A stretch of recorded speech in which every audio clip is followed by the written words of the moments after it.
One issue that's come up in the controversy surrounding Antonio Brown is the question of mental health, how we talk about mental health in the black community and the barriers that we sometimes face to get help.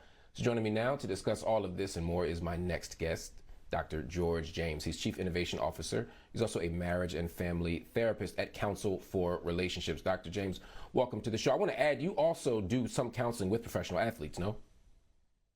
Yes, I do. Thanks, Mark, for having me on. Glad to be here. And I do work with athletes and entertainers of all levels.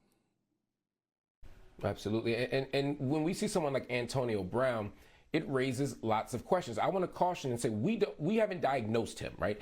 I'm not a mental health expert, so I can't diagnose him. He hasn't been in your office or you haven't met with him, so we don't know. So all of this is based on the conversation about Antonio Brown's mental health. Lots of people have raised questions about his mental health many times, not just on Sunday, but other times. What do you make of the kind of public conversations we're having about Antonio Brown's behavior and its relationship to mental health?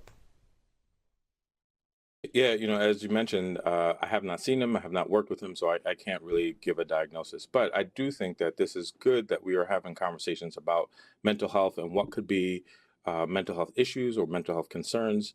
And I think part of what I've been hearing in the conversation all throughout the day, and even the years that we've been talking about Antonio Brown, is that sometimes we say mental health issues as if that is without connecting personality or other concerns that might be going on. It's not an either or. You can have mental health issues and still have some personality struggles. You could be a jerk and have anxiety. I mean, you could be a great person and still deal with depression. So personality and mental health can be together. It's not either or. So I would want us to think about it as a whole thing of who is Antonio Brown as a whole person, which could include some mental health challenges. That's a great point because it seems like we have to choose all the time. It's like either he's a jerk or he's not well mentally. And you're saying it could be someplace on the continuum. And would it be fair to say that also mental health or mental illness can also exacerbate some of those character issues, some of those personality issues? And we see this in conversations about Kanye West and other people, right? Kanye was always Kanye, but it seems that when he's having an episode, he's like Kanye times 10. So is there a way that mental health will exaggerate things that are already there?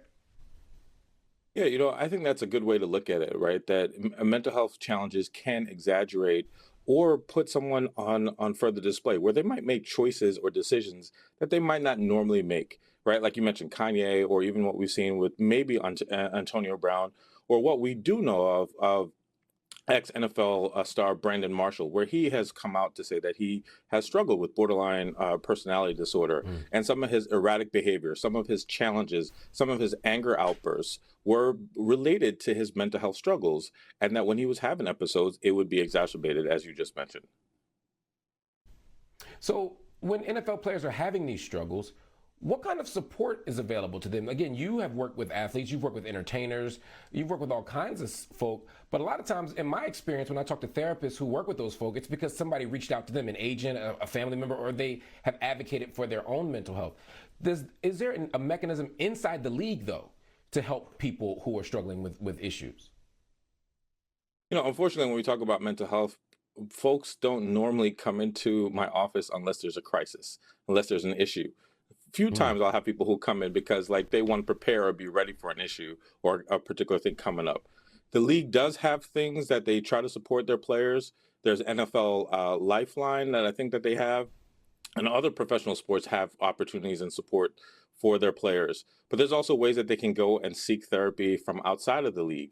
But the challenge is that you have to then be willing to go and get the help and support that you need. And sometimes we don't want to admit it for multiple reasons, whether it be race, whether it be gender, whether it be the sport, whether it be the collection of all these things that are saying that we're soft or weak or something wrong with us if we go and get the help that we really do need. So here's my worry, and we heard this from Anthony in the package that we listened to before the segment started. There's a good chance that Antonio Brown has played his last down as an NFL player. Now we've heard that before. To be honest, I'm surprised he was a Tampa Bay Buck. But as long as you can play, there's a space for you. But at some point they say enough, and if now is that point, or if in 2 years it's enough, it seems to me that there will be even fewer resources for someone like Antonio Brown. And this seems to me a crisis of athletes in general and entertainers. Once you're no longer valuable to the institutions that profit off of you. It seems to me that they just kind of throw you away, either by design or just by structure. In other words, they ain't worried about the guys who aren't in the league anymore. It's hard enough to get them to think about concussions, much less depression, anxiety, etc. So what happens to people like Antonio Brown once the spotlights are turned off, once the crowds go away, once the career is over? What I've experienced, in the work that I do is that some of these athletes will recognize sometimes a little bit later. Once again, if we think about they're peaking in their late teens, 20s. Sometimes as they mature and get a little bit older, they might realize, oh, I can do more things to help me and support me, which they might then volunteer to go to therapy. There are also support networks for players. I know because I've worked with them, like the NFL Trust, that does work with former athletes within the NFL to get them services. But once again, a lot of teams, a lot of places will do what they want when they can get the most out of a player.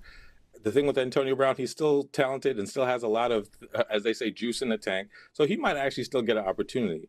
But outside of that is to really get the help and support that he needs. And hopefully he might be willing to do that if he really is dealing with some mental health challenges. Doc, we got to run, but what is your message, not just to athletes out there, but everybody who might be dealing with some kind of issue that is manifesting in their everyday behavior, that's making it harder to do their job, that's making it harder to function well in their relationship, that's making it harder for them to sleep or eat or study or write or whatever the thing might be? What's the message? What do you tell them? Mental health is real, right? That mental health is a challenge that some of us, if not all of us, will feel at some point in our life. I believe everybody gets depressed. Everybody gets overwhelmed. Everybody gets anxious. So don't try to just brush it off as if you're stronger or that you can out battle it.